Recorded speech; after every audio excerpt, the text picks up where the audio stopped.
നമസ്കാരം. American cyber സുരക്ഷാ ഏജൻസിയായ സിസയുടെ ഔദ്യോഗിക സർക്കാർ രേഖകൾ ചാറ്റ് ജിപിടിയിൽ അപ്ലോഡ് ചെയ്ത നടപടി വിവാദത്തിലായിരിക്കുകയാണ്. അമേരിക്കൻ സർക്കാരിന്റെ അതീവ രഹസ്യ സ്വഭാവമുള്ള വിവരങ്ങൾ സംരക്ഷിക്കാൻ ചുമതലപ്പെട്ട സൈബർ ഡിഫൻസ് ഏജൻസിയായ സിസയുടെ ഇടക്കാല തലവൻ മധു ഗോഡ്മുക്കല രഹസ്യരേഖകൾ ചാറ്റ് ജിപിടിയിൽ അപ്ലോഡ് ചെയ്തത് വലിയ സുരക്ഷാ വിവാദത്തിന് വഴിവെച്ചിരിക്കുകയാണ്. ഇന്ത്യൻ വംശജനായ മധു പൊതുജനങ്ങൾക്ക് ലഭ്യമാകുന്ന ചാറ്റ് ജിടിപിയുടെ പബ്ലിക് വേർഷനിലാണ് സെൻസിറ്റീവായ ഫയലുകൾ അപ്ലോഡ് ചെയ്തത്.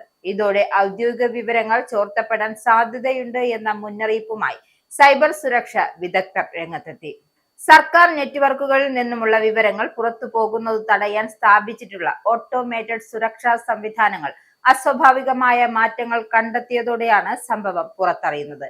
സിസയുടെ ചീഫ് ഇൻഫർമേഷൻ ഓഫീസിൽ നിന്നും പ്രത്യേക അനുമതി വാങ്ങിയാണ് ഇയാൾ ചാറ്റ് ജിപിടി ഉപയോഗിച്ചത് എന്നാണ് റിപ്പോർട്ടുകളുണ്ട് എങ്കിലും പബ്ലിക് പ്ലാറ്റ്ഫോമിൽ രേഖകൾ പങ്കുവച്ചത് വലിയ വീഴ്ചയായാണ് കണക്കാക്കുന്നത്. ഇത്തരത്തിൽ അപ്ലോഡ് ചെയ്യുന്ന വിവരങ്ങൾ AI മോഡലുകളുടെ പരിശീലനത്തിനായി ഓപ്പൺ AI ഉപയോഗിക്കാൻ സാധ്യതയുള്ളതാണ് എന്നത് ആശങ്ക വർദ്ധിപ്പിക്കുകയാണ്. ആഭ്യന്തര സുരക്ഷാ വകുപ്പിലെ ഉദ്യോഗസ്ഥർക്ക് ചാറ്റ് ജിപിടി ഉപയോഗിക്കുന്നതിന് കർശന വിലക്കുണ്ട്. മധു ഗോഡ്മുക്കല അത് മറികടന്നാണ് അധികാരം ദുരുപയോഗം ചെയ്തു എന്നാണ് പൊളിറ്റിക്കൽ റിപ്പോർട്ട്. അപ്ലോഡ് ചെയ്ത രേഖകളിൽ സിസയുടെ കരാർ വിവരങ്ങളും ഔദ്യോഗിക ആവശ്യങ്ങൾക്കായി മാത്രം മാറ്റിവെച്ച സുപ്രധാന ഫയലുകളും ഉൾപ്പെടുത്തിയിട്ടുണ്ട്.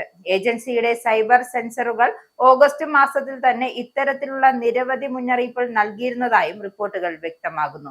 റഷ്യ, ചൈന തുടങ്ങിയ രാജ്യങ്ങളിൽ നിന്നുമുള്ള ഹാക്കിംഗ് ഭീഷണികളിൽ നിന്നും അമേരിക്കൻ നെറ്റ്വർക്കുകളെ സംരക്ഷിക്കാൻ നിയോഗിക്കപ്പെട്ട മുതിർന്ന ഉദ്യോഗസ്ഥനാണ് മധു. വിവര സാങ്കേതിക വിദ്യയിൽ 24 വർഷത്തിലേറെ പ്രവൃത്തി പരിചയമുള്ള അദ്ദേഹം ഡക്കോട്ട സ്റ്റേറ്റ് യൂണിവേഴ്സിറ്റിയിൽ നിന്നും PhDയും ആന്ധ്ര യൂണിവേഴ്സിറ്റിയിൽ നിന്നും BEയും ഉൾപ്പെടെ മികച്ച വിദ്യാഭ്യാസ യോഗ്യതയുള്ള വ്യക്തി കൂടിയാണ്. ഇത്രയും ഉന്നതമായ പദവിയിലിരിക്കുന്ന ഒരാളിൽ നിന്നും സംഭവിച്ച ഈ വീഴ്ച ഏജൻസിയുടെ വിശ്വാസ്യതയെ തന്നെ ചോദ്യം ചെയ്യുകയാണ്. സംഭവത്തെക്കുറിച്ച് വിശദമായ അവലോകന റിപ്പോർട്ട് തയ്യാറാക്കിയിട്ടുണ്ട് എങ്കിലും അതിന്റെ ഉള്ളടക്കം പുറത്തുവിടാൻ അധികൃതർ ഇതുവരെയും തയ്യാറായിട്ടില്ല.